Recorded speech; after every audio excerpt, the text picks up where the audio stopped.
Araguari dos meus sonhos, orgulho de Minas Gerais, serem dos dias risonhos da mocidade que não volta mais.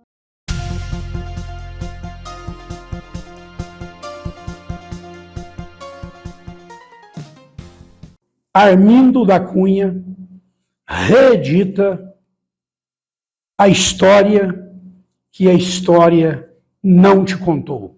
Um convite a você para ver, na essência, a história do nosso município, da nossa querida Araguari.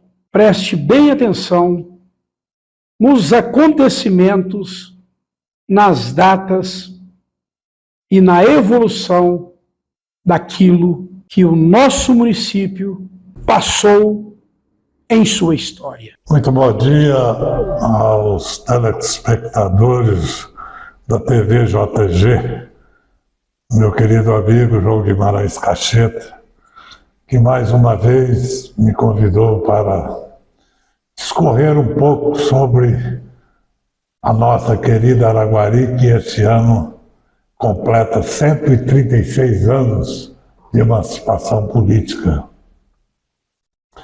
E a história de Araguari remonta desde a época do Império, que os bandeirantes saíram de São Paulo em 1722, passando aqui por Araguari em torno de 1723, encontrando aqui em nossa região os índios caiapós.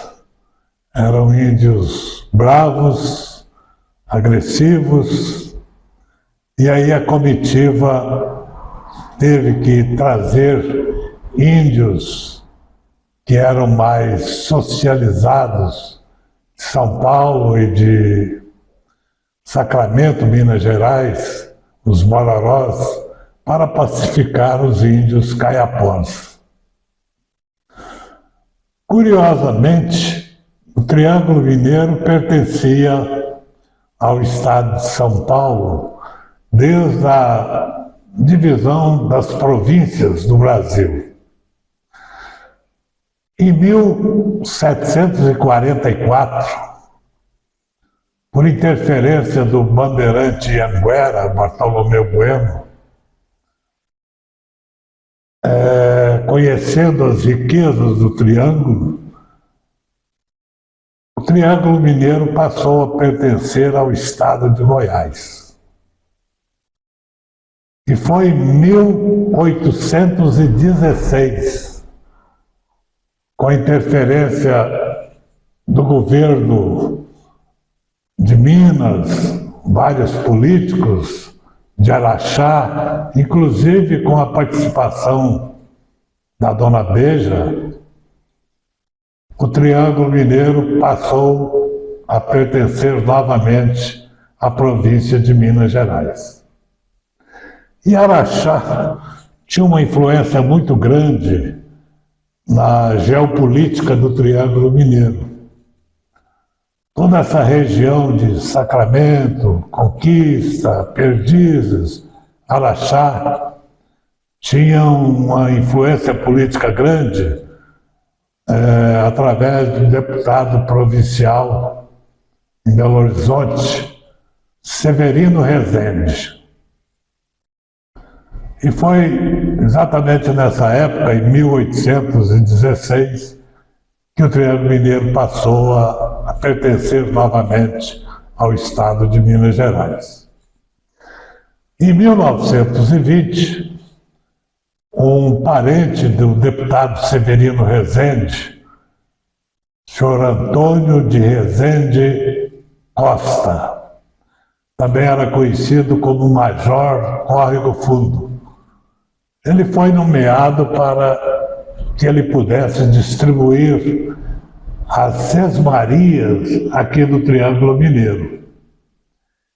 E ele veio de Araxá com várias famílias, inclusive João Ferreira da Cunha, João Rodrigues da Cunha e outros parentes receber parte dessas sesmarias. E o Major Córrego Fundo, que era ligado diretamente ao deputado Severino Rezende, ele ficou com essa sesmaria onde hoje compreende a cidade de Araguari. Ela foi chamada inicialmente Sesmaria do Serrote, ali na localidade do Fundão, e estendia até o Rio Jordão. E o João Ferreira da Cunha ficou com a Sesmaria da Pedra Preta, também conhecido o local denominado de Ponte Preta, a região do Rola Cavalo, Campo Redondo. Essa Sesmaria ficou para a família dos Cunhas. E o senhor Antônio de Rezende da Costa, o barão do Córrego Fundo, Major Córrego Fundo, em 1825 ele doou parte das terras para a construção da capela do Senhor Bom Jesus da Cada Verde, que era a fazenda dele, era localizada ali às margens do córrego que cortava Araguari. Esse córrego que nascia ali hoje a chácara da Sinhazinha e corta toda a cidade. Era um córrego de águas puras, límpidas, e descia até o Jordão. Com a construção da capela do Senhor Bom Jesus da Cada Verde, foi instituído o Arraial da Ventania. Arraial da Ventania porque Araguari ventava muito, por ter uma localização de alta altitude, que mede em torno de 940 metros a 1.080 metros de altitude em relação ao nível do mar. E o nome de Ventania permaneceu até 1884, quando o Arraial já tinha crescido bastante, com a população de aproximadamente 5.000 habitantes.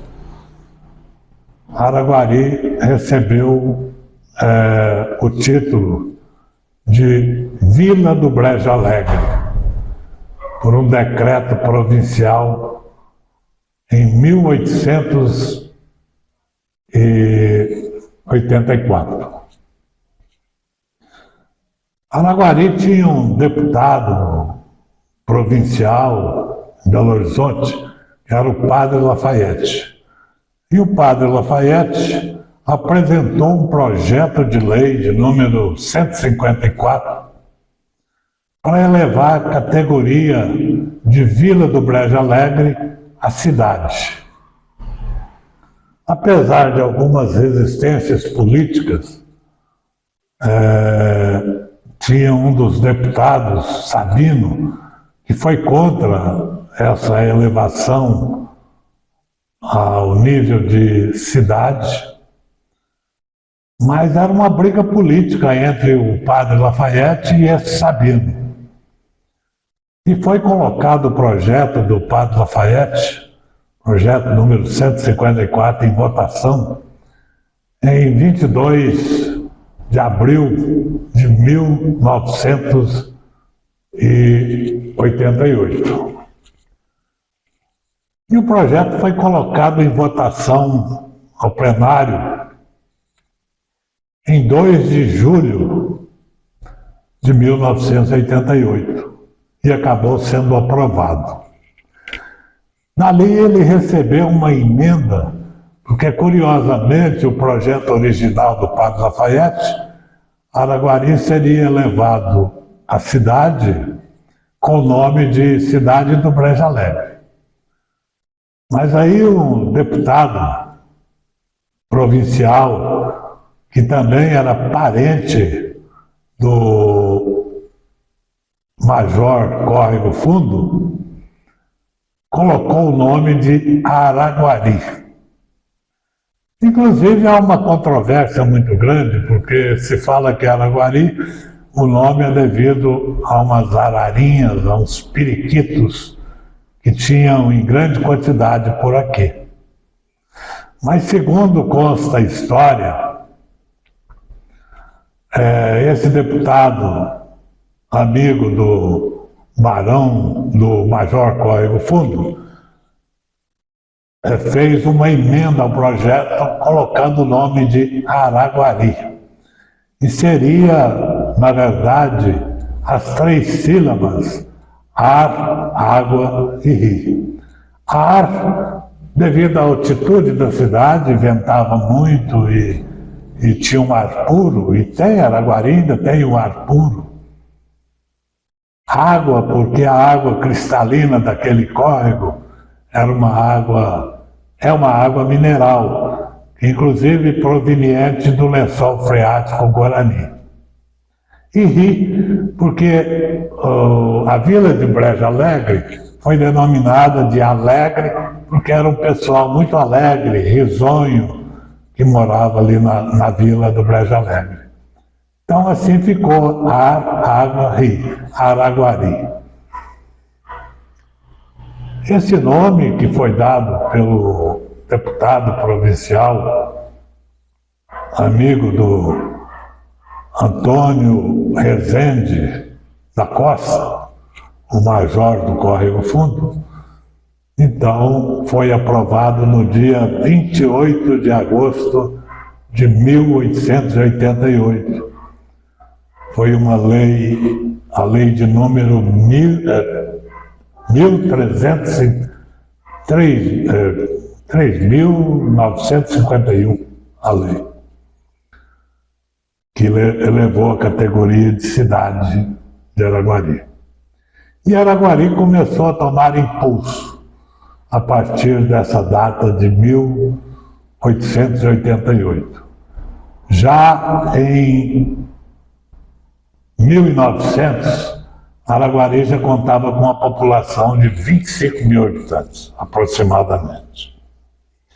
Foi quando também chegou a estrada de ferro mogiana, a Araguari, em torno de 1896, e em 1910 já inaugurava a estrada de ferro Goiás, que ligava a cidade de Goiânia.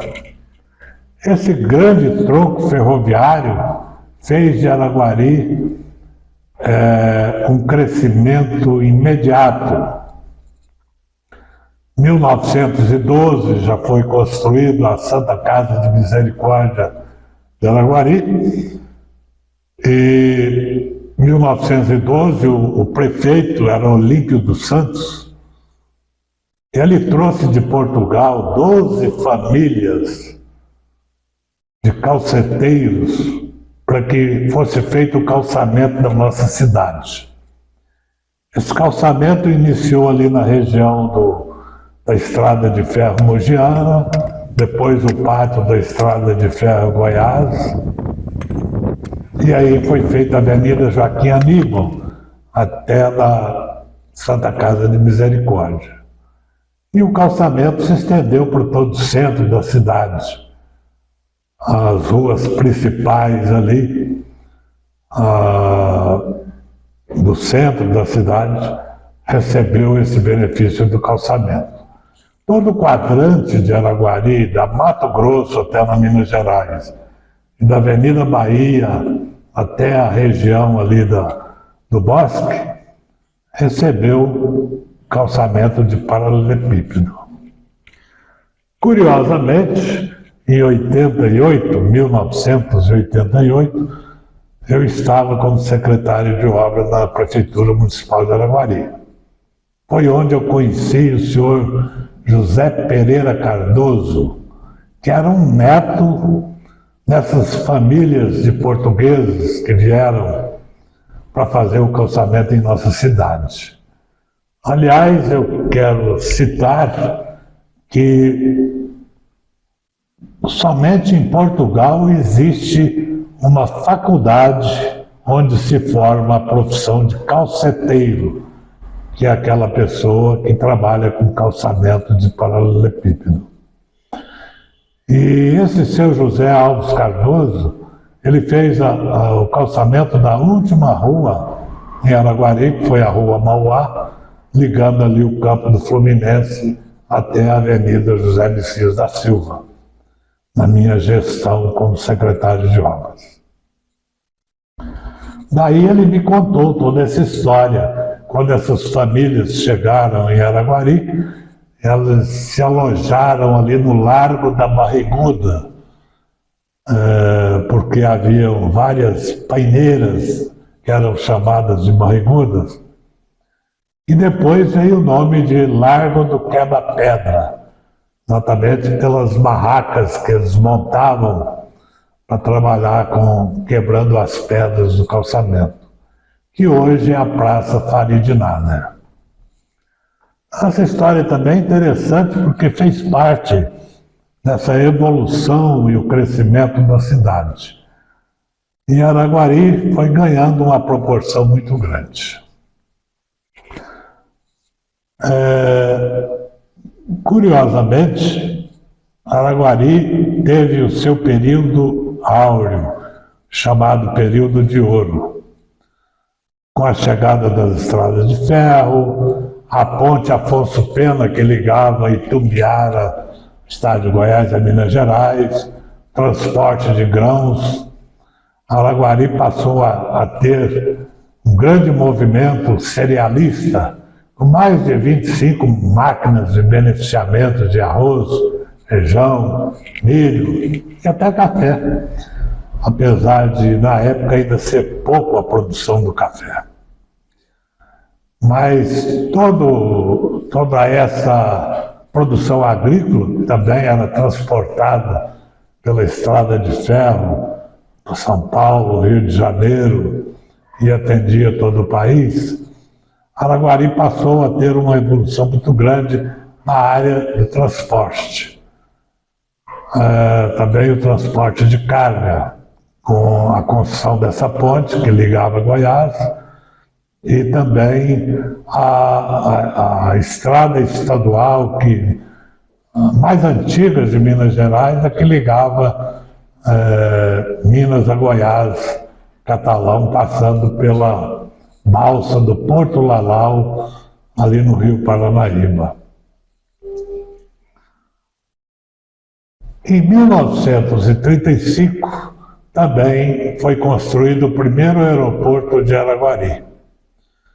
Esse aeroporto foi construído na Avenida Cordélia Rodrigues da Cunha, iniciando ali no Parque de Exposição e ia até próximo ao Pica-Pau. E já tinha uma empresa que operava semanalmente Araguari e Belo Horizonte, com um pequeno avião para 8, 10 passageiros. E ele funcionou até em torno de 1945, quando dois empresários de Araguari resolveram construir o aeroporto Santos Dumont. Por volta de 1956, grandes empresas aéreas se instalaram em Araguari. A VASP, a Aerolínea Argentinas, Aerovias, e Araguari passou a ter um corredor aéreo também, ligando São Paulo, Rio e outros países do Sul, Argentina, Uruguai, Portugal, Paraguai, o Nordeste. E essa movimentação na área do transporte ferroviário, aéreo e de cargas fez com que Araguari tivesse um impulso muito grande e um crescimento muito rápido. Esse mesmo período, entre 1940 e 1960, Araguari pulou de 25 mil para 50 mil habitantes. E era considerada a quarta maior cidade do Brasil em população. E aí que floresceu o Parque Industrial de Araguari, a construção do costume industrial, bolacha Saineiro, fábrica de sabão de chão, empresas na área de tecidos e também de peças automotivas, vendas de carros.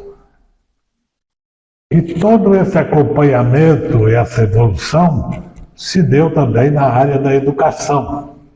Em 1930 veio da Holanda 22 padres do Sagrado Coração na construção do Colégio Regina Passes.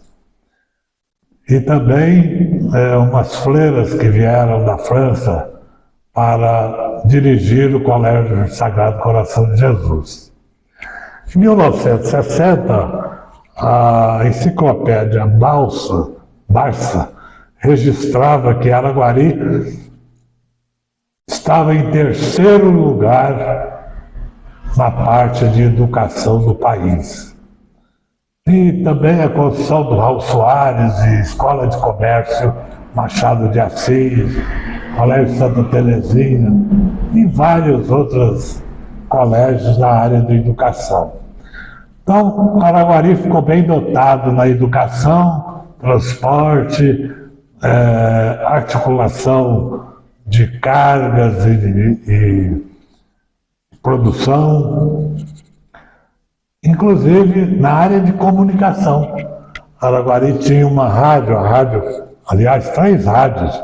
Era a Rádio Cacique de Araguari, que inclusive tinha programas de auditórios, funcionava ali no início da rua Samuel Santos, esquina da praça principal da cidade, Manuel Bonito, e a Rádio PRJ3. A Rádio PRJ3 tinha um transformador de transmissão que conseguia atingir toda a Europa. Ela tinha a mesma potência da Rádio BBC de Londres. Esse transmissor foi vendido depois para Goiânia, para a Rádio Brasil Central. E, curiosamente, naquela época ainda não tinha os radares. E a navegação aérea dependia das ondas de rádio. E Araguari, com a Rádio PRJ3, era uma referência na aviação brasileira, porque os aviões seguiam as ondas da Rádio PRJ3. Inclusive, tem um caso curioso de um avião que veio da Inglaterra com destino à Bolívia, carregado de armamento pesado. E esse avião esteve para abastecimento no Rio Grande do Norte. A partir dali, ele veio seguindo as ondas da Rádio PRJ3 e chegou até Araguari, em 1948. E o nosso aeroporto ainda não tinha pavimentação asfáltica, apenas compactação de solo. Mas ao aterrissar no aeroporto de Araguari, o trem de pouso enterrou no chão. E esse avião ficou quase 3 meses aí, por conta de teve que recompactar a pista, asfaltar uma pista do aeroporto nessa época, para ele seguir viagem. Então são fatos curiosos que acontecem em nossa cidade, aconteceram em nossa cidade. E muitas vezes a população nem conhecia essa história. Araguari também teve um movimento muito grande na área da saúde, não só a partir da construção da Santa Casa de Araguari, mas também com a construção de grandes hospitais, como São Sebastião, Santa Marta, Santa Catarina, Hospital Nossa Senhora de Lourdes E para Araguari vieram excelentes médicos. Doutor Adalcino de Amorim é um dos, inclusive foi prefeito em Araguari, era político e um excelente médico, muito humilde, tratava todo mundo com muita dignidade. Eu, inclusive, quando ainda criança, minha mãe teve um infarto de madrugada, era 4 horas da manhã, e como meu pai tinha uma ligação política muito grande com o doutor Adalcino, pediu que eu fosse chamá-lo na casa dele. Naquela época, a Araguari tinha a charrete, era o táxi de Araguari. Mas nessa hora da madrugada, 3 horas, não achava nem charrete. E eu fui da minha residência até na residência do doutor Adalcino, pedi que ele viesse socorrer a minha mãe. E ele prontamente me acompanhou a pé, nós viemos até minha residência, ele medicou a minha mãe e foi tudo bem e ela recuperou do infarto.